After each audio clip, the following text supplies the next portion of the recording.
So, cool. So the next question is, what do you do for for confidence? What kind of things do you do to gain confidence? Just put myself out there, and even if I know I might get no's or I might not get what I want, just like saying, I'm going to do it anyway. And if I get rejected, or if I get a no, or just the answer I don't want, like, just still put myself out there and just know, like, okay, that didn't work out. Next. Hell yeah. And just, constant shifting, constant resilience. And it takes practice. Like, I'm not speaking from, like, a place of I'm a master He's at not this. a guru, guys. I'm not a guru. I'm just like, this is the stuff I want in my life and that I spend time on to create. And it's a journey. It's not like something that I get to perfect. So yeah, just being resilient, shifting, and and just to rewind real quick, like 15 years ago, I think I had like maybe 5% resilience in my life. Really easily disappointed and easily shot down, and then I would just like Take live shit in that, right? live in it, and now being able to shift and be like, okay, that didn't work, or that sucked, but nope, I'm resilient, I'm strong, and new doors are opening. So I'll give a quick plug. If you haven't read the book Who Moved My Cheese, read it, because that too has shifted my mindset in life a lot. There's also Who Cut the Cheese, and that one. So cool, guys. So just so that those of you who's just joining in right now, Sean and I are going skydiving right now. Yeah, and Camarillo. We're driving, so we're doing this live interview while we're driving. It's kind of crazy. We're risking our life twice, so you guys at least we'll have it all on video, the evidence. So this is a loaded one, but a great question. But I wanted to also comment back on what you had said about just being able to take the no's, because that's where I'm at right now. Is I'm really working on not taking shit personally and going for it and really risking that rejection or confrontation and not taking it personally. And I feel like that's where we repeatedly experience that we are transparent. Like, shit can just go right through us, that it doesn't have to land and process and integrate and become who we are. So David, what's up, dude? I miss you, man. Cool. All right. I just want to echo that. That's huge. Yeah. I don't need to allow everything that comes at me to land. I have the choice of letting stuff deflect. So yeah, thanks for saying that. Yeah, of course. And it's like it's people's perspectives. I mean, there's some universals and some generals and some stereotypes, but at the same time, like, it's all at face value, and it's our choice whether we want to personalize it and be like, ooh, is this who I really am? Can I try this on for size? Or am I occurring this way? Or is this like bullshit, someone else's objective point of view of me? So yeah, it's a huge one. We didn't do the loaded one yet. Okay. Did we do this? Did we do this? It's already been pretty loaded. What do you do when you're afraid? Did I say that one? No. Oh yeah, this is a good one. All right, what the hell do you do when you're afraid, Sean? When you're fearful and shit is like, I don't know if I can do this. I do it anyway. All right, well, what else? Anything else? Wow. What do I do when I'm afraid? Well, coming from somebody who used to be like kind of like self-sufficient, kind of a lone wolf in a lot of ways, I make my best effort to connect with people who I care about and who I know love me. So it's not just me alone. So whatever it may be that makes me fearful, or if I'm afraid, I get to connect, and I get to connect with other people, and that does give me support, energy, and the love I need to know I'm not by myself, and that I'm not alone. Hell yeah. So but in the actual moment, I just push myself, and and I've been I I find that when I just do the things that I think I'm afraid of anyway, they're either scary and I get to experience that, or I get to walk through it and be like, all right, not so bad. Or it's just a complete illusion that we created. Yeah. Stories, exactly. And there was something else I was going to say in that. Oh, yeah. And feel the fear and do it anyways. Yeah. Which is an amazing Another book. good book. Another little shout out. We've both read that. Yeah. What's up, Julie? So we're going to do a commercial break from our Yeah. sponsor, Harmless Coconut Water. Just kidding. It's not our sponsor, but it's amazing. It's probably the best. It's the best coconut water. Best coconut water ever. All right, we're back. Okay, so we got a few more questions, so stick with us here. The next one, it's really simple. It's so funny. We're driving down PCH. I'm going like super slow. People are passing us. I'm surprised no one's beeping, which is really nice and spiritual of them. All right, so the next one is any mindset rituals that you can share with us. Talked about the meditation. Anything else? Any other affirmations or prayers or I don't know, anything that you do?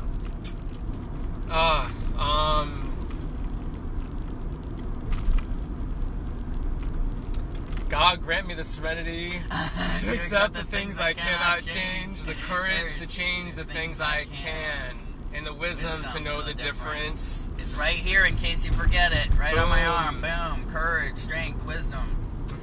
Awesome. Yeah, that's a huge one. It's a huge one. Anything else? Any other rituals that you can recommend or that you do personally that work for you? If it's to be, it's up to me. I love that. Yeah. No rabbit's feet. Any rabbit's feet that you hold and caress as you're scared. All right, so moving right along here. What's your take on meditation? I know you said that you do meditate. What do you feel like the benefits are? Why do you do it? And what's like kind of tell us a little bit more about that. Meditation, no shit, has definitely shifted my life. I didn't really get into meditation until about a year and a half ago.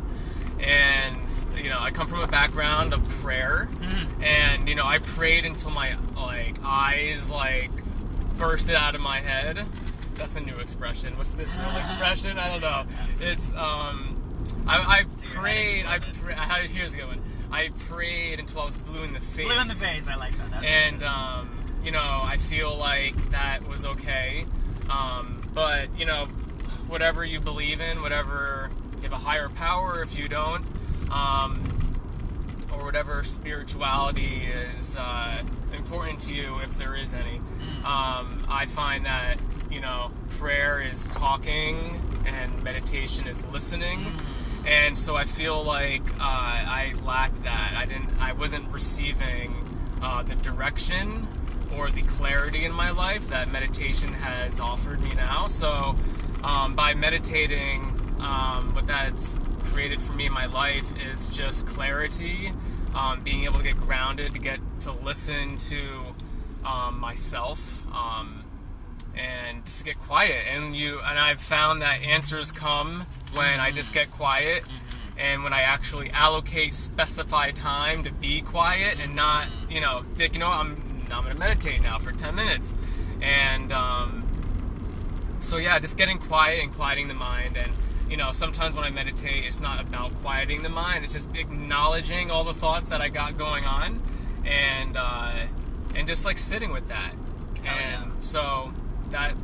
So what is brought to me is some peace of mind, some clarity, and also, by me meditating, I'm allowing and welcoming in guidance into my life, and I'm listening. So I love that. Yeah, I love that.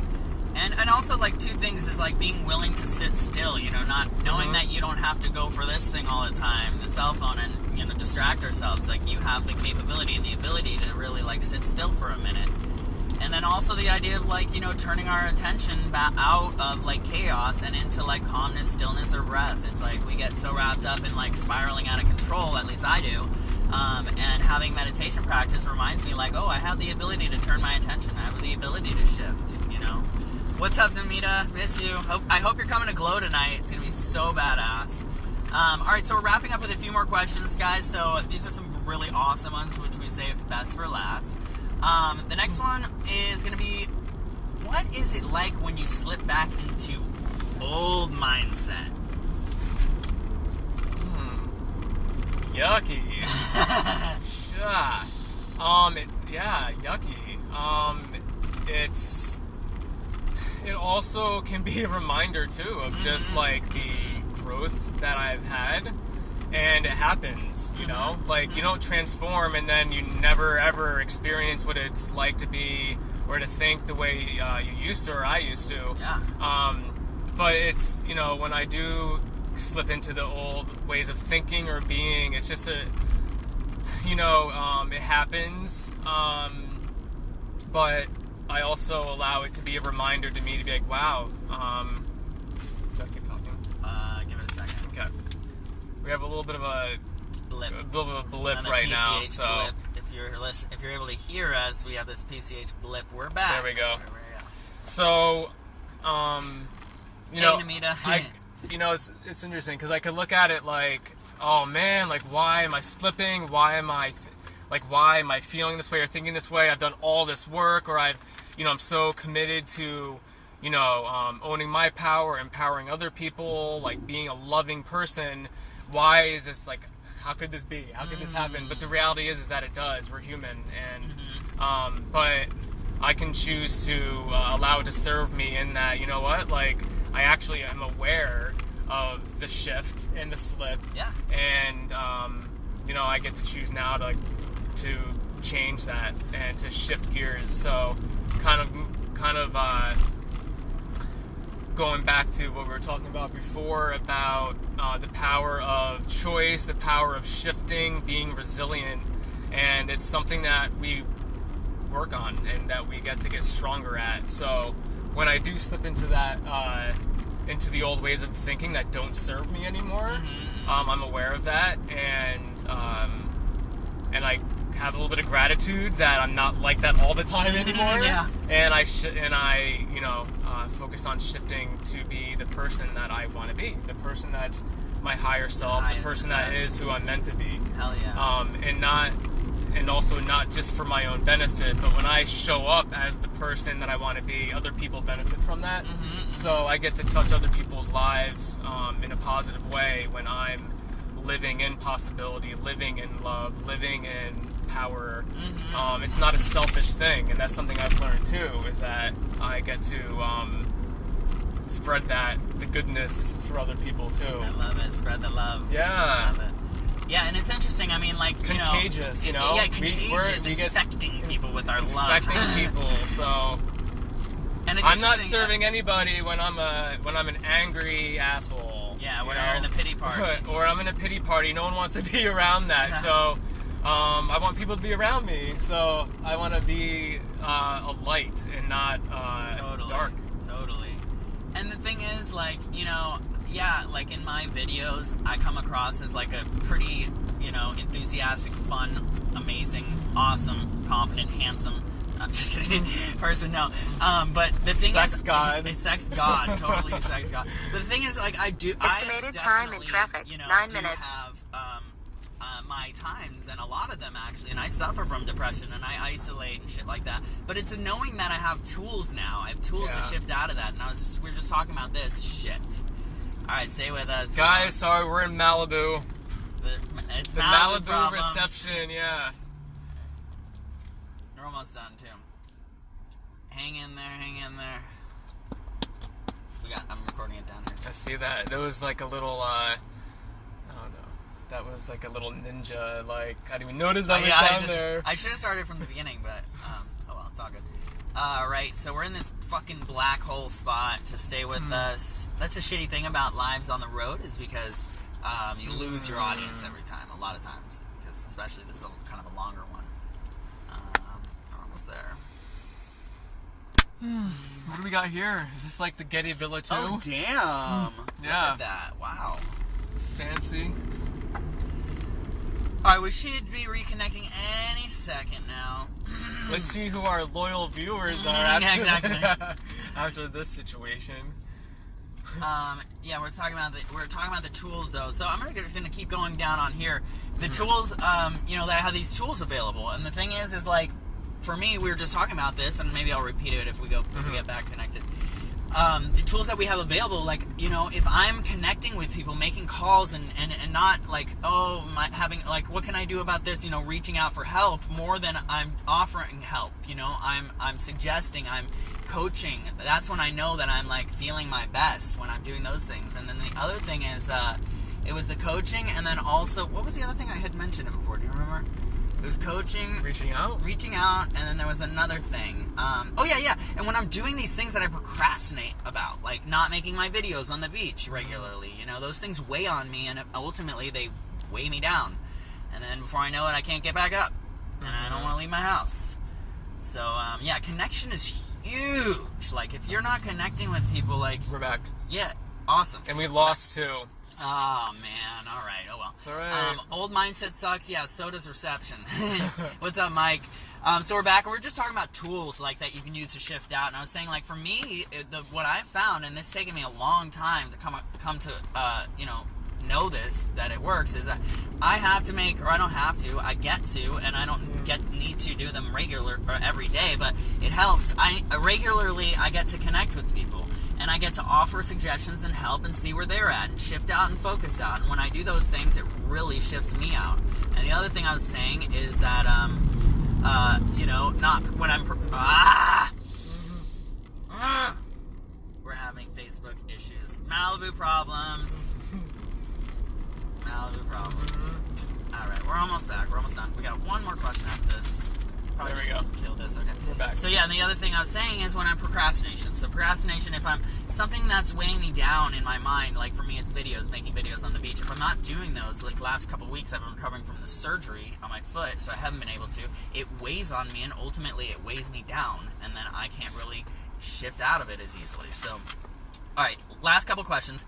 Sean, do you ever have feelings of inadequacy, and what do you do about them when they arrive? Yes, I do. And what do I do when I have those feelings? Oh, God, that's, it's easy to stay in that mentality of feeling inadequate, not good enough, not worthy. But, what's shifting is, I think a lot of it has to do with being in action and, just being like the source of what I want and creating the things and also just acknowledging all of the positive attributes and qualities that I do have, and like to become objective with myself. Because when I start being subjective at times, I could beat myself up and not really see my true worth. But if I get to shift out of that, and be like, no, what's like the real truth here? Like, am I being completely dishonest with myself right now? And how would my friends really be describing me, or the people that love me really be describing me? And and even going out on a limb, and if I'm feeling really down on myself or inadequate, like reach out for support and ask people to to make ask them, like ask for the validation or ask for the encouragement. If I'm feeling down, reach out to people that I care about and care about me. So to not be in my mind, and not to be and not to isolate and seclude myself from people. Yeah. And I'll just go right off of that, is that, I definitely have those feelings that arise, and, a lot of times I have a reoccurring little virus that tells me, I don't want to inconvenience someone, or I don't want to join that conversation because I don't want to like interrupt, or like be what I have to contribute is not as valuable or something, or I'm intimidated by these people. And I just have to remind myself that those are the things that are going to hold me back ultimately. Those are the things that are going to stall my progression, stall my transformation. So that's a huge one. Our last question is any other tips or suggestions for improving one's mindset, Sean? Yes, be compassionate with yourself and be patient, because the road to freedom is not fast, and it's not paved with gold either. And it's not paved with gold. It takes hard work, and it takes rigor and diligence. And rigmarole. I love that word, rigor. Yeah, being patient and compassionate with yourself. And I'm speaking from my own personal experience of just years of self-beat up, years of self-hatred, and just like really negative self-talk. And so it takes time to shift gears and to treat ourselves right. And so I would say to be compassionate and patient with yourself. That's what served me. Yeah.